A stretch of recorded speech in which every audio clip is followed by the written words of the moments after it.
Hi, and welcome to the How to Talk to Non-Experts tip series. Let's take a look at tip number 3. Know the business level gap between you and the audience. Now, what do I mean by this? In any organization, people work at different levels. At the very top, you've got the CEO and the executive teams, and then there's a hierarchy structure throughout the organization. Even in very flat organizations, there's still somebody who is a manager, an associate, and so on. And so when you are preparing to talk to a non-expert, you need to take a moment and think about the business level gap between you and your audience. Are they perhaps 2 levels above you, 1 level above you? Are they the same, or are they lower than you in the organization? Now, this is not about who is more important and powerful. It's about considering the perspective, what people care about, and then how you can deliver your expert information in a way that's relatable and understandable to them at the level they are at in the organization.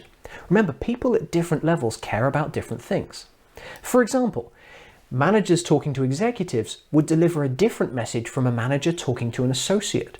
The manager talking to executives might focus more on business impacts, strategic impacts, whereas a manager talking to an associate might focus more on what does it mean for the individual or changes in day-to-day activities. So these different levels have different perspectives and a different way of needing to receive and deliver information. So what happens if you don't do this? Well, first of all, it means you can't adjust your message to be relevant to the audience.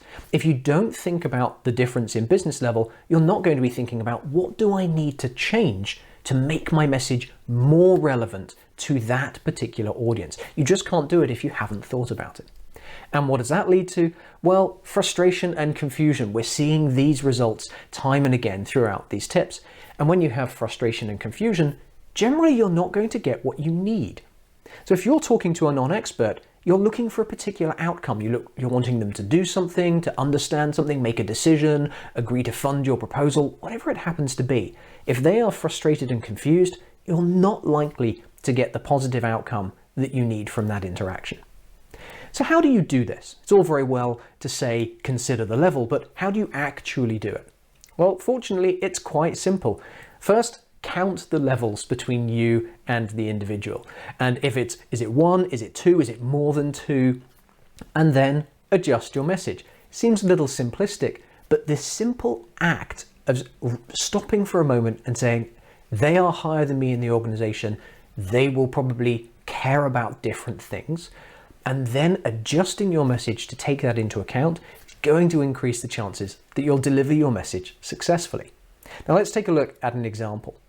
If a developer is talking to a CEO about a bug or an issue with a particular piece of software, they probably shouldn't talk about the specifics of the issue and what the coding problem is. What they should think about is, well, the CEO over here is going to care about strategic impacts.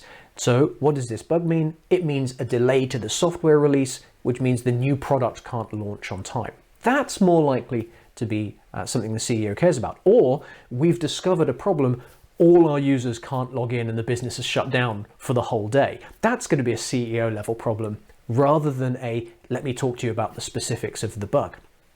Now, the alternative or the flip side is also true and relevant. So a CFO, a chief financial officer, talking to a sales agent. If the chief financial officer was talking about a poor revenue from not enough income from the previous quarter, it wouldn't be very meaningful for the sales agent if the CFO focused on what it meant for the EBIT and what it meant for long-term stockholder options. What the sales agent probably wants to hear is, we're going to have to work harder to sell more in the next quarter, or bonuses are going to be smaller because we earned less in the last quarter. So the CFO would need to adapt the message to make it more relevant and relatable to the sales agent because they're at a different level in the organization and care about different things. So for this 3rd tip in the Talking to Non-Experts series, make sure you know the business level gap between you and the audience and then adapt your message to take it into account.